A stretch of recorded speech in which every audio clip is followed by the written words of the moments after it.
Popoff from the Contrarians here with another edition of Reliving Old Reviews as a Useless Tool of Confusion, where we look at an old review to see if they got the situation right, like right there in the ground. Early 70s we're kind of dealing with mostly here to start with. We'll see what else we can find later on. But today we're going to look at a review in Melody Maker 1971. Let's see, when is this? Late 1971 of The Doors' Other Voices. So let's see what they have to say here. Did someone say Terry Reid was joining the Doors? Well, he should. They need him. This album is so unmemorable that I have difficulty in recalling the title. So we know that Terry Reid, was one of the guys up for the Led Zeppelin slot. And here there's a suggestion of a rumor that Terry Reid might join the Doors.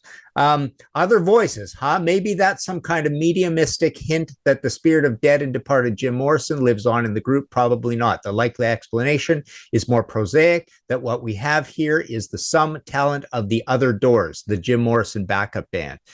So I like that. That's, referring to, even though it's got this mystical title, it just sounds like these are the other guys, the unimportant guys. So it's almost like underscoring that, yeah, this album is going to make any waves, right?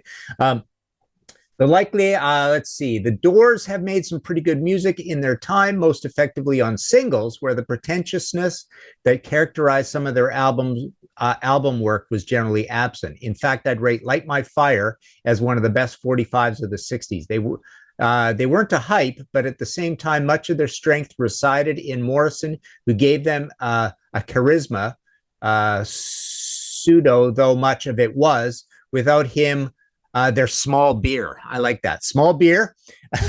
And it doesn't really, this is adjacent really to the Doors being around and Jim Morrison dying. So he's basically saying they were pretentious on the albums, and only the singles kind of rose above that or made it palatable kind of thing. So there's no real, worship of Jim Morrison here. That's for sure. The lineup on this album is a familiar one with Robbie Krieger on guitar and vocals, John Densmore drums, and Ray Manzarek keyboards and vocals, with 4 different electric bass players feature on various cuts. Neither the musicianship nor the music adds up to very much. However, the playing on the previous albums has never reached any inspired heights, but it often had clarity and directness. This stuff is just simple-minded, sort of watery R&B in most cases, with vocals that are anemic and occasionally flat, and lyrics that are transparently feeble to match. What do you make of lines like, "What's the name of the game? It's a very good game.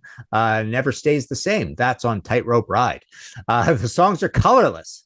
Ships with Sails, which has a skittish Latin beat and a nice marimbas, ain't bad, and it gets a bit more lively towards the end on Hang On to Your Life, but there's nothing to get excited about, really. Just stifle a yawn, stretch out your hand to the record stack, and take down a copy of The Doors or Strange Days then make believe this record never happened. It's not difficult at all, that's for sure. I like that. The songs are colorless. Yeah, this album is definitely kind of varied, kind of all over the places. They made two albums like this that fell flat on their face, but I like that description of it as colorless.